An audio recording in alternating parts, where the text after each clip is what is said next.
Hello everyone, আসসালামু আলাইকুম। কেমন আছেন আপনারা সবাই? আশা করি আল্লাহর রহমতে সকলেই অনেক ভালো আছেন। আমিও আল্লাহর রহমতে ভালো আছি। মাটির চুলায় কি ইফতার রেডি করলাম, কি রান্না করলাম, ওইটাই আজকে আপনাদের সাথে শেয়ার করব। প্রথমে আমি মাটির চুলায় কড়াইতে তেল খুব ভালো করে গরম করে নিয়েছি। এখন আমি একটা একটা করে বেগুন বেসনের গোলার মধ্যে ভালো করে মেখে নিয়ে গরম তেলের মধ্যে দিয়ে দিচ্ছি। আর এই বেসনটা আমি আগে থেকেই গুলিয়ে নিয়েছি। বেগুনির রেসিপি আমার চ্যানেলে আগে দেওয়া আছে, যদি আপনাদের ভালো লাগে তাহলে দেখে নিতে পারেন। বেগুনিগুলো অনেক ফুলকো হচ্ছে। সবগুলো বেগুনি আমি একইভাবে ভেজে নিব। মাটির চুলার রান্না কিন্তু অনেক মজা হয়, কিন্তু মাটির চুলায় অনেক গরম, রোজা রেখে মাটির চুলায় রান্না করা অনেক কষ্ট হলেও আমরা গ্রামের মানুষ সব সময় মাটির চুলায় রান্না করি। মাটির চুলায় রান্না করাটা আমাদের অভ্যাস হয়ে গিয়েছে। আমি সবগুলো বেগুনি এভাবে তেলের মধ্যে ভেজে নিব। দেখুন বেগুনিগুলো কত ফুলকো হয়েছে। বেগুনিটাকে আমি লাল লাল করে ভেজে তেল থেকে তুলে নিব।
বেগুনিগুলো উল্টে পাল্টে খুব ভালো করে ভেজে নিয়ে একটা ছাঁকনির সাহায্যে তেল থেকে তুলে নিব।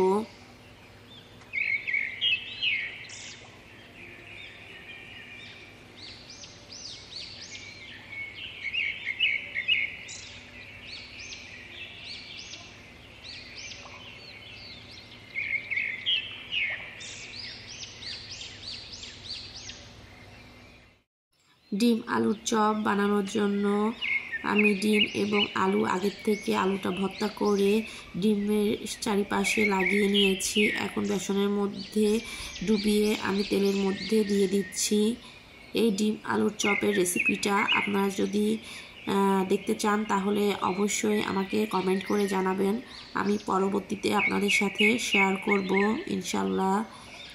বেসনের গোলার মধ্যে ডিম আলুর চপটাকে চুবিয়ে আমি গরম তেলের মধ্যে দিয়ে দিচ্ছি।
ডিম আলুর চপ দুনো পাশ উল্টে পাল্টে ভালো করে ভেজে নিয়ে এখন আমি তেল থেকে এটাকে তুলে নিচ্ছি।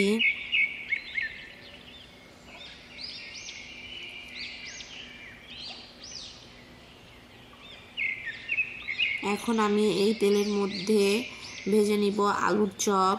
আলুর চপের জন্য আমি আলুটাকে আগের থেকেই রেডি করে রেখেছিলাম। এখন শুধু বেসনের গোলার মধ্যে ডুবিয়ে তেলের মধ্যে দিয়ে দিব।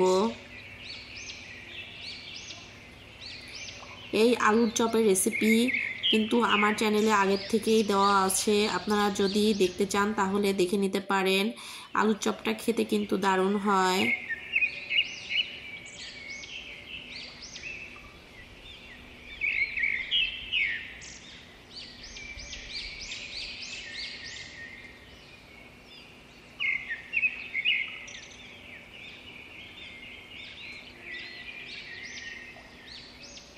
দুনো পাশ খুব ভালো করে ভেজে নিয়ে একটা ছাঁকনির সাহায্যে আমি তেল থেকে তুলে নিব। দেখুন দেখতে কতটা সুন্দর হয়েছে, খেতেও কিন্তু ভীষণ মজা। রোজায় ইফতারে আলুর চপ, ডিম চপ, বেগুনি এগুলো ছাড়া যেন জমেই না।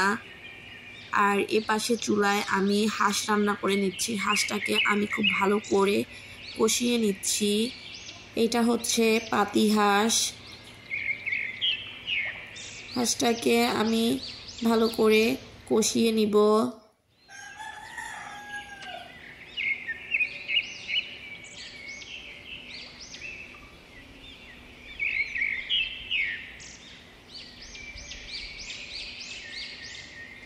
এটা আমার নিজের হাতে পালা হাঁস।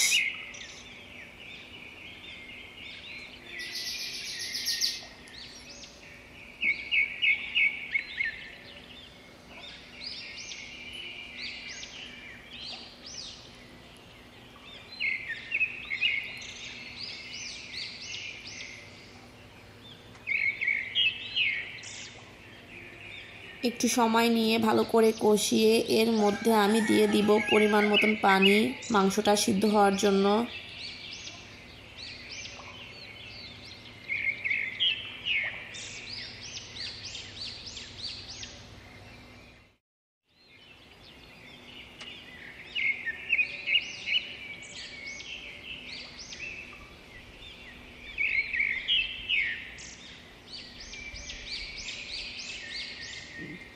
দুইটা চুলা তো, এক চুলায় হাঁস রান্না হচ্ছে, আরেক চুলায় পেঁয়াজ এবং কাঁচামরিচটা ভেজে নেওয়া হচ্ছে।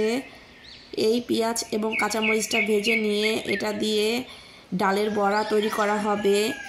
ডালের বড়াটা বানানো আমি আমার শাশুড়ি মায়ের কাছ থেকে শিখেছি। উনি আজকে ডালের বড়াটা বানিয়ে নিবে। আপনারা যদি ডালের বড়ার রেসিপি দেখতে চান তাহলে অবশ্যই কমেন্টে জানিয়ে যাবেন, আমি আপনাদের সাথে শেয়ার করব ইনশাল্লাহ।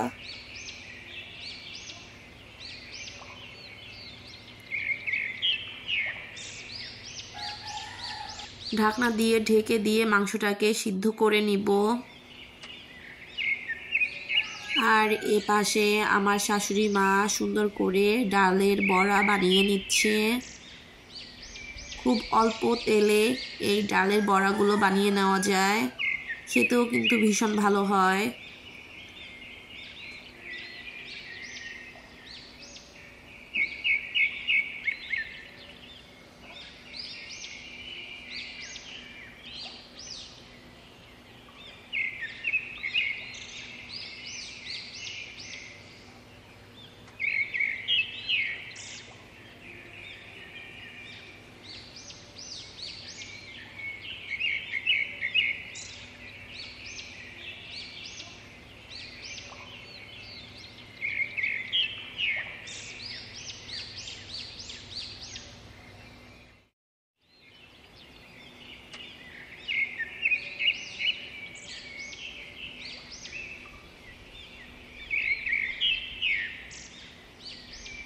আজকের ভিডিওটি যদি আপনাদের কাছে ভালো লেগে থাকে তাহলে ভিডিওটিতে একটি লাইক, কমেন্ট এবং আমার ভিডিওটি আপনাদের ফ্রেন্ডস এবং ফ্যামিলির সাথে শেয়ার করবেন।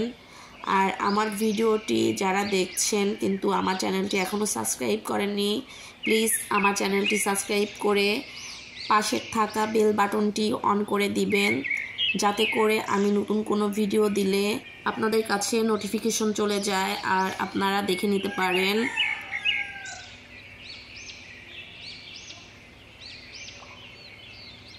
এই পাশে ডালের বড়াটা ভেজে নেওয়া হচ্ছে, আর এক পাশে হাঁসের মাংস রান্না হচ্ছে। ইফতারে আরও ছিল ছোলা ভুনা, যেটা আপনাদের সাথে শেয়ার করা হয়নি। ভালো থাকবেন আপনারা সবাই। আজকে এখানেই বিদায় নিচ্ছি। দেখা হবে অন্য কোনো দিন, অন্য কোনো ভিডিওতে। আল্লাহ হাফেজ।